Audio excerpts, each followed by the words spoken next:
Welcome back mga ropa, kwentuhan muna tayo. Pag-usapan natin kung ano ang nangyayari ngayon sa koponan ng Barangay Nebra at bakit parang humina pa ang koponan ng Barangay Nebra compared last season. Ngayong season mga ropa, nadagdag na nga si Troy Rosario sa kanila. Ngayong season mga ropa, tumataginting na 6-4 na ang kanilang standings, 6 na panalo at 4 na talo na ang kanilang nakamit. Currently mga ropa, pang 7 na sila sa standings at nalalapit na rin ang playoffs. Kaya maraming fans na napapaisip kung saan pwesto lalagapak ang koponan ng Barangay Nebra pagdating ng playoffs. At ang tanong pa dito mga ropa, recently lang ang kanilang nakalaban sa finals sa Talk and Text ay nakalaban na nila first time ngayong season. At doon sa game na to mga ropa, hindi ulit nakaporma ang koponan ng Barangay Nebra kontra sa koponan ng Talk and Text kahit nga nasa kanila na si Troy Rosario. Yun mga ropa, talakayin natin ang mga kahinaan at kung bakit ba natatalo ang koponan ng Barangay Nebra kontra sa ibang koponan. Ito ang game analysis at breakdown koponan ng Barangay Nebra San Miguel. Simulan na natin to. Okay game. Dito tayo maghimay mga ropa, ang kalaban nila dito ay ang Talk and Text. Ang Talk and Text lang naman ang number 1 team ngayon sa PBA na may standing na 6-2. At ang Talk and Text din mga ropa ang tumalo sa koponan ng Barangay Nebra sa kanilang championship run noong nakaraang conference. Kaya tignan natin dito mga ropa kung ano ang mga pagkakamali at kahinaan ng koponan ng Barangay Nebra ngayong makakatapat ulit nila ang Talk and Text. Malakas ang Talk and Text mga ropa. Dito mga ropa, possession ng koponan ng Barangay Nebra, ito ang una ko napansin sa kanila. Dahil nga maganda ang pamamalakad ni Coach Tim Cole, maganda lagi ang ikot ng bola kada possession ng koponan ng Barangay. Ang napapansin ko lang mga ropa, sa sobrang tagal ng ikot ng kanilang bola, nauubusan na sila madalas ng oras. At usually mga ropa, nagkakaroon sila ng pilit na tira dahil nga sa pagpapaikot nila ng matagal ng bola. Kumbaga mga ropa, puro pasa lang lagi ang kanilang ginagawa at madalas sa bawat possession, walang naglalakas loob tumira mga ropa. Kumbaga parang natatakot sila tumira at ang gusto lang nila ay paikutin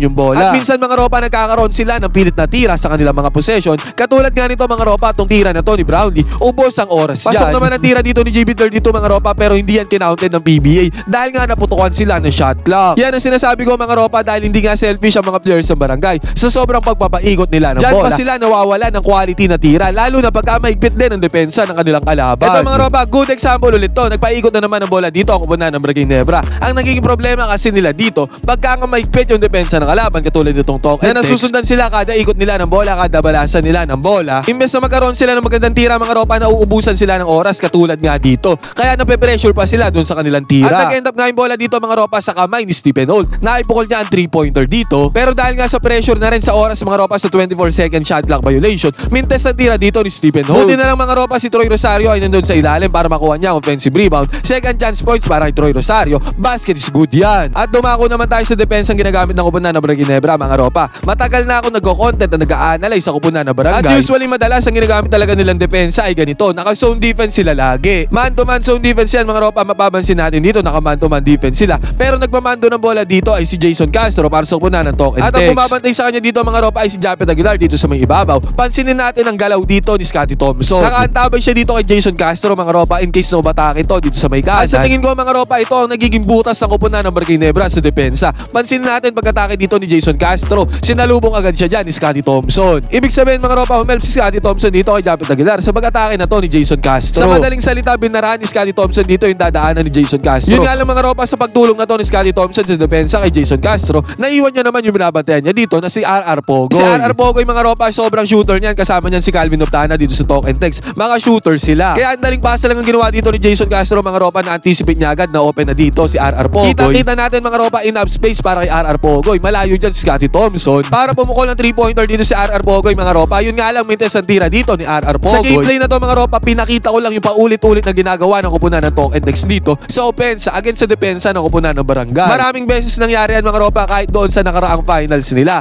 Ganyan ang depensa ang ginagawa ng koponan ng Barangay. Kaya na-open sa 3-pointers ang players ng koponan ng Talk and Text. Ngayon mga ropa, pwede kayo mag-comment dyan sa baba kung isa kayo sa nakapansin sa ginagawang depensa na to ng koponan ng Barangay Nebra at sa ginagawang pangontra sa opensa ng koponan ng Talk and Text para makascore sila kontra sa depensa ng Barangay. Eto ba mga ropa, another good example, ang may hawak ng bola dito ay si RHJ.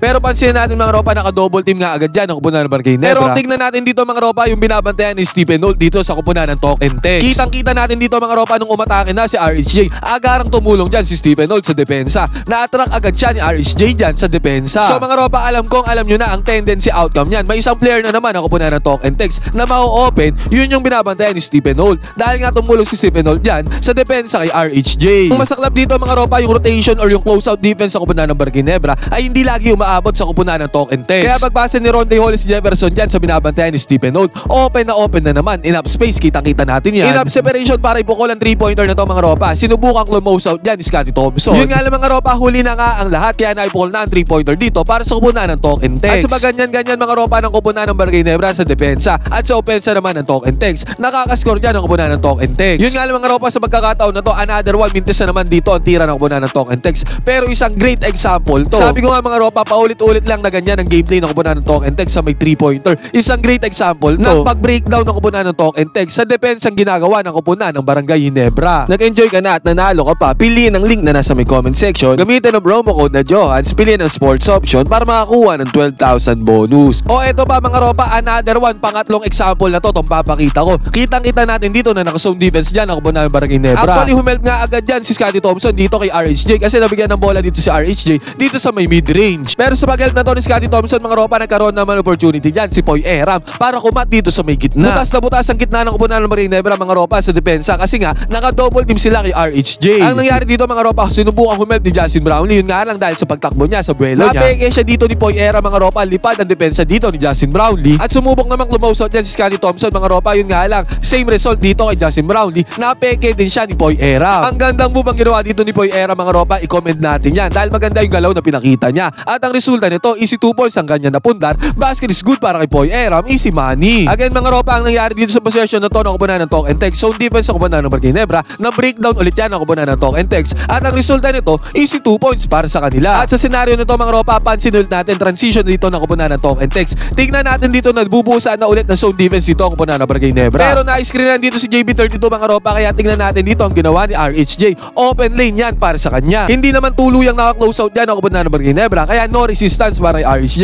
Ang resulta nito, slam dunk para sa kanya. Basket is good. At ito ba mga ropa, usapan depensa pa rin to ng kupunan ng Barangay Ginebra. Pansinin natin dito na swinging yung bola kay Calvin Optana. Pagka-swing ng bola dyan kay Calvin Optana mga ropa, tignan natin, dumobble team agad yung kupunan ng Barangay Ginebra dito. Kung tutusin mga ropa, may option na si Calvin Optana dito na ipasa yung bola sa kanyang kakampi na open. Kasi nga double team dito ang pinakita ng kupunan ng Barangay. Pero hindi yan naipasa ni Calvin Optana mga ropa. Fault sana ulit yun sa depensa ng kupunan ng Barangay kung nangyari. Pero dahil mismatch to mga ropa, si Japet Aguilar ang bumabantay kay Calvin Optana. Kinapitalize si Calvin Optana ang moment na yan para bumatake sa depensa ng kupunan ng Barangay. Iwan dito si Japet Aguilar. Basket is good agad para kay Calvin Optana. Easy money. At may napapansin din ako sa mga comments mga ropa na pumupuna kay RJ Abarientos na puro baldog daw ang tira ni RJ. Sa pagkakataon na to mga ropa, pumukol ang 3-pointer si RJ dito sa may top of the key 3-pointer. Mintes ang kanyang tira dito. Para sa akin mga ropa, merong panahon si RJ na kung saan puro pumapasok ang kanyang tira at meron ding mga laro siya na puro mintes ang kanyang tira at dito sa game na to mga ropa, puro mintes ang tira ni RJ Abarientos sa may 3-pointer. Siguro mga ropa, ang dapat i-work ni RJ Abarientos ngayon ay yung kanyang consistency. Magaling na player naman to si RJ mga ropa, yun nga lang hindi siya consistent. At isa pa mga ropa, ang napapansin ko din si JB32, inconsistent na rin sa bawat game niya. Minsan mga ropa, may score si Justin Brownlee na napakaraming puntos at minsan naman sa game niya, ang dami niyang minimintes sa tira at isa na nga din tong game na to, sa game niya na yun. Itong tira na to mga ropa, kung tutusin, tira naman to ni Justin Brownlee, itong mid-range jumper fadeaway na to. Pero mintes nga ang kinalabasan nito. Para sa akin mga ropa, sa pagsisimula ng conference na to, ang naging consistent lang para sa kupunan ng Barangay Ginebra ay si Troy Rosario at Stephen Holt. Dito nga mga ropa, ang gandang addition talaga ni Troy Rosario dahil kahit papaano, nakakakuha sila ng offensive rebound dyan sa kanilang mga mintes. At nag-convert pa to ni Troy Rosario into points mga ropa, dyan nga, nakakuha siya ng 2 points, basket is good. At ang isa pang matalinong ginawa dito ni Coach Chot Reyes kontra sa Barangay Ginebra mga ropa,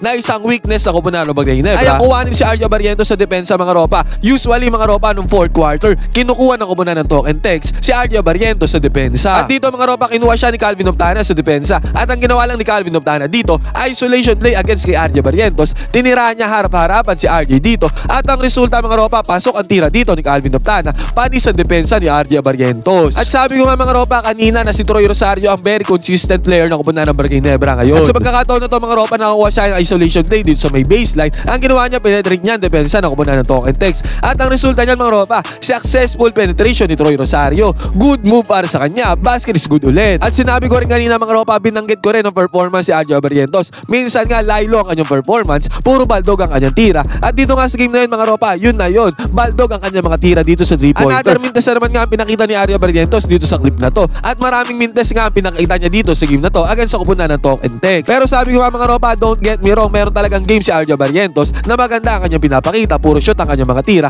At meron din siyang game na hindi. Kaya sabi ko nga, ang dapat i-work ni RJ Abarientos ngayon ay yung kanyang consistency. At eto mga ropa, another one na naman, inulit na naman ang kupunan ng Talk and Text yung favorite gameplay nila kontra sa kupunan ng Barangay Ginebra. Binigay nila yung bola dito kay RHJ mga ropa doon sa may mid-range jumper, pumoste dyan si RHJ. At si Stephen Holt ulit mga ropa, ginawa niya na naman na nag-help siya dito against kay RSJ. Ngayon mga ropa, sa tingin ko mape-predict nyo na nangyari dito dahil tumulong na naman si Stephen Holt dyan sa depensa. Ibig sabihin yung binabantayan ni Stephen Holt, open na naman sa may 3-pointer. At ang binabantayan ni Stephen Holt dyan mga ropa, si Jason Castro pa. Si Jason Castro ang naiwan na open dyan sa may 3-pointer. At binigay agad ni RSJ yung bola kay Jason Castro. Again mga ropa, in separation agad yan para kay Jason Castro para ibukol ang 3-pointer. At ang resulta nito, pasok na naman ang 3-pointer dito ni Jason Castro. Basket is good ang kanyang long range bomb. Again mga ropa, ginawa ulit ng kupunan ng Talk and Text yung kanilang gameplay, yung pag-breakdown nila sa depensa ng kupunan ng Barangay Nebra. Paulit-ulit nila yung ginawa. Walang naging adjustment ang kupunan ng Barangay Nebra. At ito pa mga ropa, sa possession na to, nadulas pa si Justin Brownlee sa fast break sana. Turnover ang inalabasan dito para sa kupunan ng Barangay, courtesy of Justin Brownlee. At meron pa dito mga ropa, another one na penetrate na dito ni Justin Brownlee yung depensa ng kupunan ng Talk and Text. Pero ang tira niya dito, yun lang ang naging problema. Madaling tira na sana to kay Justin Brownlee, pero mintes ang kanyang tira dito sa kanyang pag-atake. Basket is not good para sa kanya. Tapos another one mga ropa, si Arja Barrientos na naman na may hawak ng bola dito para sa kupunan ng Barangay Nebra. Another one mga ropa, pinukul na naman ni Arja Barrientos ang 3-pointer dito. And guess what? Mintes na naman ang tira dito ni Arja Barrientos. Sabi ko nga mga ropa, puro baldog at mintes ang tira dito ni Arja Barrientos kung sa Talk and Text. Tapos ito pa mga ropa, again si JB32 naman may hawak ng bola dito para sa kupunan ng Barangay Nebra. Ang gandang penetration na naman ang ginawa dito ni Justin Brownlee. Enough resistance naman ang nilaro dyan ang kupunan ng Talk and Text. Pero still ang ibabaw dyan yung pag-penetrate ni JB32. Yun nga lang mga ropa, nagkaroon na ng enough space dito si Justin Brownlee para atakin ang depensa ng kupunan ng Talk and Text. Ang daling tira na ito mga ropa, lay up para kay Justin Brownlee. Pero and guess what na naman, mintes na naman ang tira dito ni Justin Brownlee. Ang daling tira na yan mga ropa kung tutuusin. Pero ang inalabasan nga mga ropa, mintes ang tira dito ni JB32. Ito yung isa sa game na sinasabi ko na inconsistent na si Justin Brownlee. Yun mga ropa, ang ending pinalasap na naman ang kupunan ng Talk and Text ang pagkatalo sa kupunan ng Barangay Nebra. Katulad noong nakaraang conference. Ngayon mga ropa, anong napapansin nyo ngayon sa laruan ng kupunan ng Barangay Nebra? 6-4 na sila sa standings ngayong conference. Sa tingin nyo, tama ba yung nilahad kong mga opinion dito sa aking video? Pwede kayo mag-comment dyan sa baba ng inyong sariling opinion. Magkwentuhan tayo.